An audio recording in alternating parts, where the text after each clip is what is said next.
একই চাল দিয়ে রান্না করা যাচ্ছে নানা পদ, পোলাও, বিরিয়ানি, তেহারি, খিচুড়ি ও পায়েস।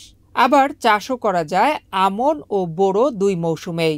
রাজশাহীর তানোর উপজেলার স্বশিক্ষিত কৃষি বিজ্ঞানী নূর মোহাম্মদ ৩ বছর আগে উদ্ভাবন করেছেন এমন এক ধানের জাত। নিজের নাম অনুসারে তিনি জাতটির নাম দিয়েছেন নূর ধান ২। নূর মোহাম্মদের কাছ থেকে জাতটির সম্প্রসারণ হচ্ছে দেশের বিভিন্ন জায়গায়।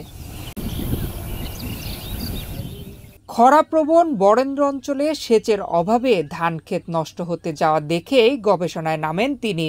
দীর্ঘদিন গবেষণা করে উদ্ভাবন করেছেন আউশ, আমন ও বোরো ধানের প্রায় ২০০ কৌলিক সারি। নূর মোহাম্মদের দাবি, তার উদ্ভাবিত সারিগুলোর জীবনকাল অন্য জাতের তুলনায় কম, উচ্চ ফলনশীল, সরু, সুগন্ধিযুক্ত এবং খরাসহিষ্ণু। উৎপাদন বৃদ্ধির স্বার্থে বহু জাতের ধানের জিন সংমিশ্রণ করে একটি আধুনিক উন্নত উচ্চ ফলনশীল ধানের জাত উদ্ভাবন করা হয়।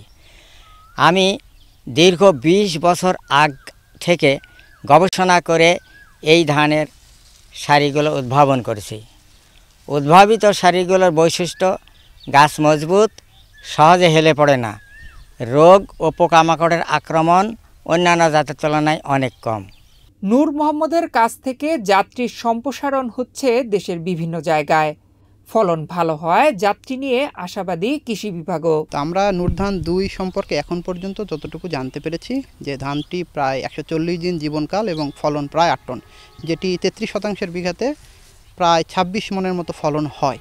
এবং এটি চিকন হওয়ার কারণে এবং এই প্রিমিয়াম কোয়ালিটির হওয়ার কারণে কৃষক দামেও বেশ সচ্ছল হবে। বিলুপ্ত হতে যাওয়া ধানের জাত সংরক্ষণের পাশাপাশি নতুন জাত উদ্ভাবনেও ভূমিকা রাখছেন নূর মোহাম্মদ। এটা খুবই সুন্দর একটা উদ্যোগ, কারণ আমরা যদি যে কোনো ক্রপ ভ্যারাইটি ডেভেলপ করতে চাই তাহলে আমাদের জেনেটিক ভেরিয়েবিলিটি এটা অবশ্যই প্রয়োজন, এবং এটা ছাড়া কোনো প্লান্ট ব্রিডার নতুন জাত তৈরি করতে পারে না। তো উনি যে কাজটা করতেছেন আর কি, এটা হলো ফিল্ড জিন ব্যাংক বলা হয় আমাদের ব্রিডিংয়ের ভাষায়।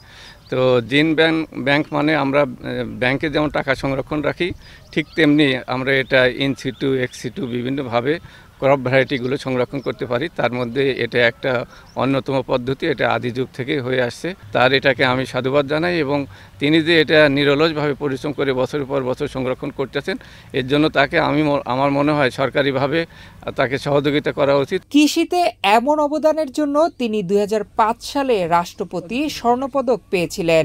গত বছর নভেম্বরে মালয়েশিয়ার পেনাং শহরে কৃষক বিজ্ঞানী সম্মেলনে আমন্ত্রণ পেয়েছিলেন তিনি। নয়ন বিশ্বাস, বাংলাদেশ প্রতিদিন।